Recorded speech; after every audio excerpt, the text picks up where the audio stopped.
नमस्कार दोस्तों, मैं श्रीकांत शर्मा ज्योतिषाचार्य आपके इस यूट्यूब चैनल पर हार्दिक स्वागत करता हूं। और आज के इस वीडियो में मैं आपको बताऊंगा कि कुंडली के 12 भाव कौन से हैं और किस भाव से किस किसका विचार किया जाता है। तो चलिए शुरू करते हैं। वीडियो शुरू करने से आप सबसे एक निवेदन है कि आप मेरे चैनल को सब्सक्राइब करें, लाइक करें और शेयर करें। तो चलिए शुरू करते हैं। कुंडली का पहला जो घर होता है वो ये है, मैंने उंगली लगा तो ये है। और ये लग्न का पहला घर जो है वो लग्न कहलाता है। ये दूसरा, इससे खुद के बारे में, स्वयं के बारे में पता लगाया जाता है। जैसे आपका व्यक्तित्व कैसा है, आप की पर्सनालिटी कैसी है, आपका स्वास्थ्य कैसा रहेगा, स्वास्थ्य के बारे में विचार किया जाता है। इस तरह से प्रथम भाव से यानी लग्न से आप स्वयं के बारे में पता लगाया जाता है। दूसरा भाव जो है वो है दूसरा घर जो है वो उससे आपकी वाणी, आपके परिवार आदि का विचार किया जाता है। दूसरे घर से धन का भी विचार किया जाता है। और तीसरे घर से आपके पराक्रम, आपका पराक्रम, आपका साहस आदि का विचार किया जाता है। तीसरे घर से छोटे भाई बहनों का भी विचार किया जाता है। चौथे घर से वाहन, भूमि, जायदाद, प्रॉपर्टी आदि का विचार किया जाता है। चौथे घर से माता का भी विचार किया जाता है। और पांचवें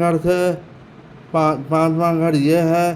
पांचवें घर से शिक्षा, संतान आदि का विचार किया जाता है। शिक्षा का, संतान का, एजुकेशन का, लव अफेयर का, प्रेम का, इनका विचार पंचम भाव से किया जाता है। पांचवा भाव ये है।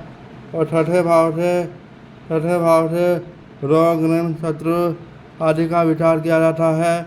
और छठे भाव से कंप्यूटर टेस्ट का भी विचार किया जाता है। प्रतियोगी परीक्षाओं का ये छठा भाव है। और उसके बाद में आता सातवां घर। सातवें घर से आपके पार्टनर का विचार किया जाता है। आपके लाइफ पार्टनर, लड़के के लिए पत्नी का विचार किया जाता है। और लड़की की कुंडली हो तो हस्बैंड का, पति का विचार किया जाता है। उसके अलावा सप्तम भाव से आपके वैवाहिक जीवन की भी जानकारी प्राप्त की जाती है। सप्तम भाव से आपके बिजनेस पार्टनर के बारे में भी पता लगाया जा सकता है। उसके बाद में अष्टम भाव से आयु का विचार किया जाता है कि आयु दीर्घायु होगा या अल्पायु होगा, इसका विचार किया जाता है। अष्टम भाव से बड़ी बीमारियों का भी विचार किया जाता है। नवम भाव से पिता का विचार किया जाता है।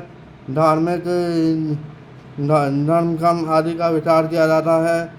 और दसम भाव से प्रोफेशन का विचार किया जाता है, यानी प्रोफेशनल लाइफ का विचार किया जाता है। और एकादश भाव से आय का विचार किया जाता है, यानी कि दसम भाव से जो इनकम होती है उसका विचार 11वें भाव से किया जाता है। 11वें भाव से जो है 11वें भाव से छोटी मोटी बीमारियों का भी विचार किया जाता है। और 12वें भाव से जो है खर्चे का विचार किया जाता है कि कितना खर्चा होगा, धन का कितना खर्चा होगा, कब कैसे खर्च होगा, वो सब 12वें भाव से विचार किया जाता है इनका। आज के लिए इतना ही काफ़ी है। तब तक नमस्कार, जय श्री कृष्ण।